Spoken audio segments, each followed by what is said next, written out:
Welcome to day 7 of MCSR University. This is the seed for today. It is a village seed that I thought was pretty fun.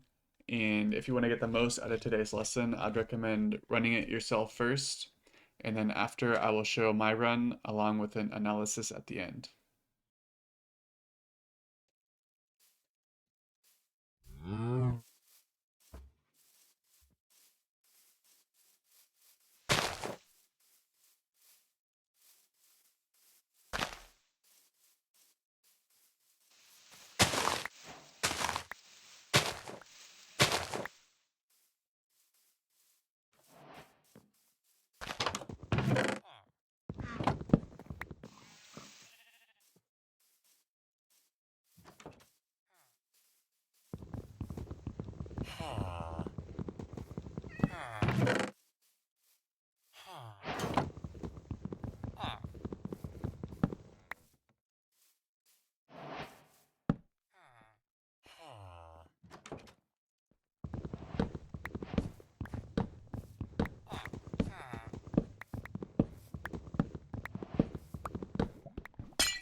So in this village seed, it was a pretty cool start, mostly because of this red house.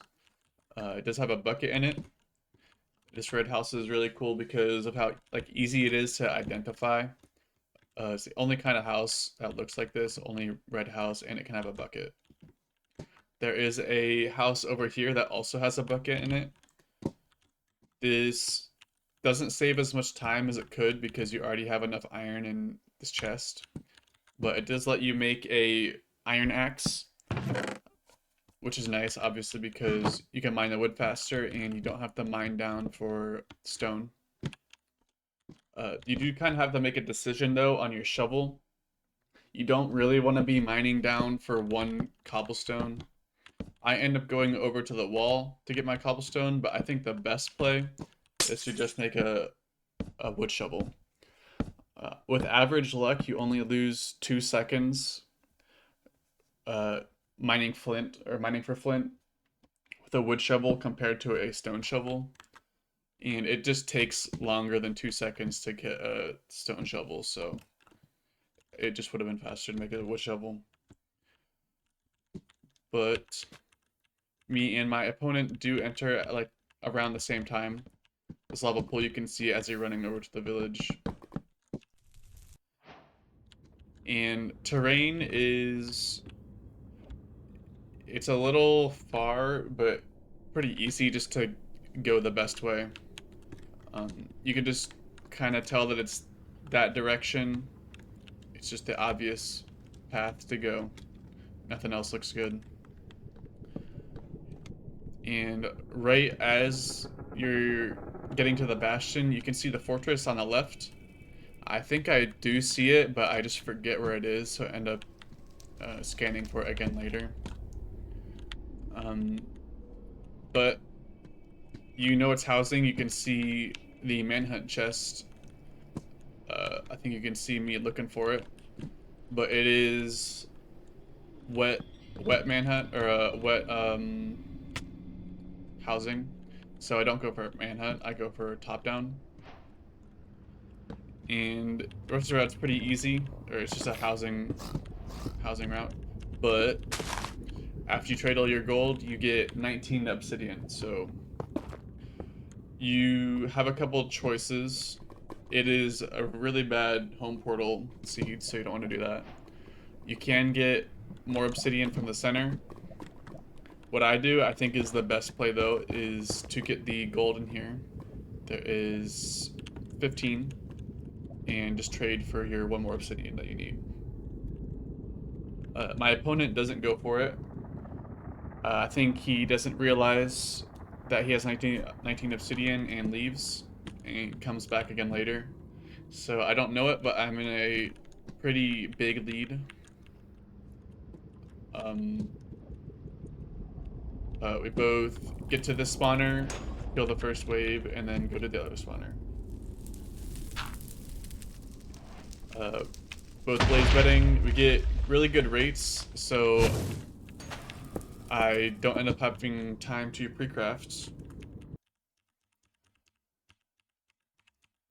Which I'm gonna do. I'm just gonna craft in a second. But this was a pretty weird thing to do. Cords are just like right down here in the lava. So I don't know why I would go up top.